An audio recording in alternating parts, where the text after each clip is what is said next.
కొట్టడం, తాగి రావడం, కొట్టడం. అన్నం అయితే పెట్టాడు. మా ఇంటికి వస్తుంది మా చెల్లి అన్నం పెట్టగానే ఆకలితో ఉన్నానని.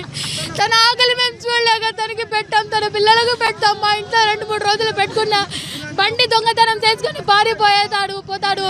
యాడంటే ఆడ తాగి పడిపోతే తీసుకొని వస్తుంది ఆటోలో పోయి. తను పిల్లలు బావ నాన్న కావాలని ఎంత సహించింది మా చెల్లి. ఎంత కారణం ఏం లేదు సార్. పని చేసినాడు, 1000 రూపాయలు ఫోన్పేలో వేసినాడు.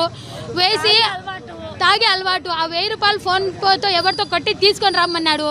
ఆ 1000 రూపాయలు తీసుకుపోతే అంతా తాగేస్తాడని 200 కూరగాయలు తీసుకొని 300 తన చేతికి ఇచ్చింది. 500 ఇంకొక అక్కకి ఇచ్చింది. మా పిల్లలు ఈ 2 రోజుల నుంచి ఏం తినలే అక్క, ఈ 500 నీ దగ్గర పెట్టుకోరే, పొద్దున వచ్చి తీసుకొని పోతాను, 2 రోజులైనా మా పిల్లలు కడుపు నిండా తింటారని పెట్టి వచ్చింది. మిగతా 500 ఏం చేసినావు, 1000 రూపాయలు కూడా ఖర్చు చేసేసినావా అని కొట్టినాడు. కొట్టడానికి కూడా 9 గంటలకి సుత్తి తీసినాడు. నవ్వి పక్కన పెట్టేసినాడంట పాప చూస్తానని. హోంవర్క్ రాస్తూ ఉంటే సడన్ గా కొట్టేసినాడంట. ప్రతి ఒక్కరూ తప్పనిసరిగా యూట్యూబ్లోకి వెళ్ళి కడప వార్తను లైక్ చేయండి, సబ్స్క్రైబ్ చేయండి.